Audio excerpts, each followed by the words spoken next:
straight out to Terry Sheridan, reporter with 1010 Wins, joining us out of New York. Terry, what happened? Well, what happened was, well, first off, I mean, she looked fabulous in her mugshot. Wait a minute, stop. That is your lead? No. I ask you what happens, and you say, Terry Sheridan, she looked fabulous in her mugshot. No, well, what she tried to do, Nancy, first was, obviously, as we just heard, she tried to hire someone to get rid of her husband. As she said, she wanted her husband gone. She contacted that acquaintance. He went straight to DA Kathleen Rice. They set up a meeting with an undercover police officer. At that first meeting with someone that she thought was a hitman, they negotiated a price, $20,000. Again, she just said that she wanted her husband gone. They set up a second meeting. That one was last week on the 3rd.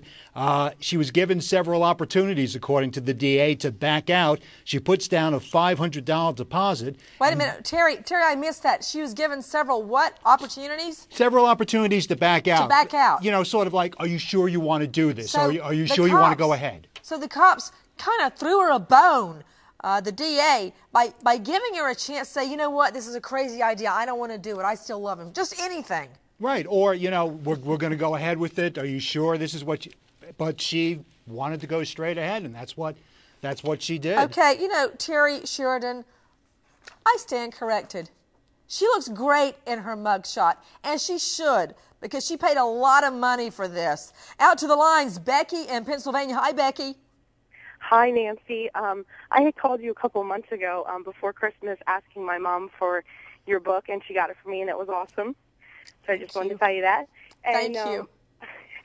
I have a question for you, though. Okay. I was wondering if she has any kind of motive behind this. Like, was there anything as far as, like, domestic things going on, like abuse or anything, or... That's a great question, Becky. Now, it's my understanding that she claims the husband was abusive and forced her into deviant sex practices, that a lot of these claims, which they could investigate anyway, were investigated and were deemed to be false. What can you tell me, Rupa Michelini, standing by there at the courthouse? That's right, Nancy. She alleges her former defense lawyer, who's now stepped down, she has a new defense lawyer out here in Mineola. I'm here in front of the courthouse. They appeared 2 days ago in court and with her new attorney, and this new attorney has remained very silent about these allegations. But the old attorney alleges sex abuse as well as possibly child abuse, but these are unsubstantiated at this time. So when did she make these claims, Rupa? Were they made after she was busted for planning a hit? No, Nancy, they were made during the divorce filings.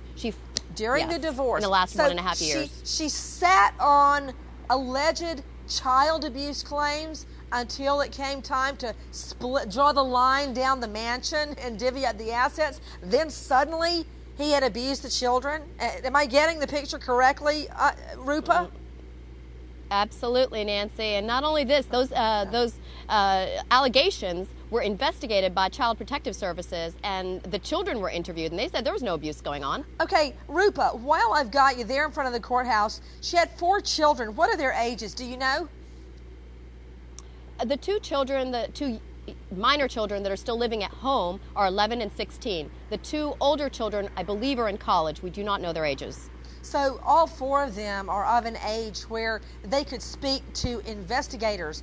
Okay, Rupa, explain to me how the hit was going to go down, and who was she talking to, Rupa, when she was trying to plan the expression she'd wear on her face when cops showed up to tell her she was a widow, her husband's dead. Instead, they busted her. But who was she talking to when she was planning out just how she'd look when the cops came?